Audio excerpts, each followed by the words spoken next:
Today I'll be presenting a project on the best data science jobs in the US. Coming into Dartmouth, I was extremely excited to major in quantitative social sciences, as I had yet to dive into the world of data analytics and visualization. Having taken several courses in the area of big data and the ways in which we can use data and present it, my excitement has yet to dissipate, and I don't believe it will anytime soon. Unfortunately, that excitement did take a hit this winter break when I witnessed my peers begin networking and searching for jobs for more than a year from now. I definitely began to feel the peer pressure and began the recruitment process myself. And I must say, it really is not fun. So I thought I would make this project to help narrow down where I might want to apply. Diving into the data, there were several factors that I was particularly interested in. First off, the data that I used was the data that was extracted through Glassdoor and was found on Kaggle.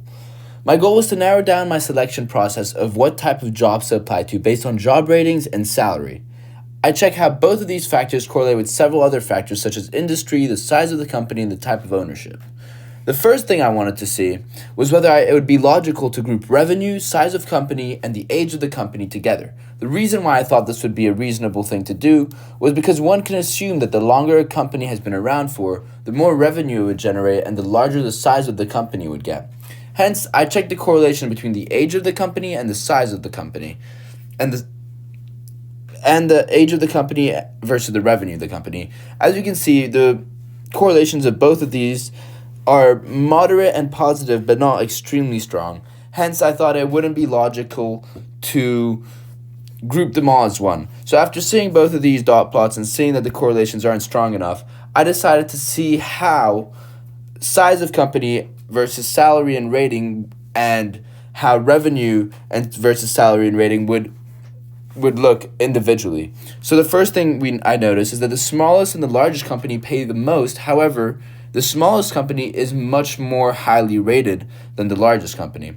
Similarly, in this graph, excluding the unknown and non-applicable bar at the very left, the peaks are found at the smallest revenue and the highest revenue. It seems quite similar to the previous graph. However, it seems like in this case, the company with the most revenue has a higher rating.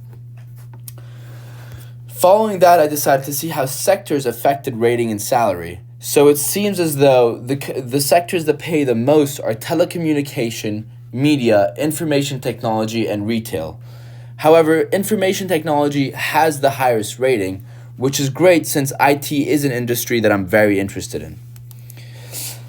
In terms of type of ownership, the highest paying are private and business companies. However, since a good job isn't always about how much it pays, it is important to note that nonprofit organizations do have the highest rated jobs, and they don't pay that much less than a private company or a business company. Moving forward, I decided to see how location and salary correlated. As we can see here, the West Coast has a pretty high salary. East Coast, not as much. However, places like New York are a bit more purple than the rest, and the most purple of them was oddly found in the central part of America. Then I decided to do the same thing, but for rating, and thankfully it seems that most of the states appear to be quite dark purple, which means that most of these jobs are highly rated by state.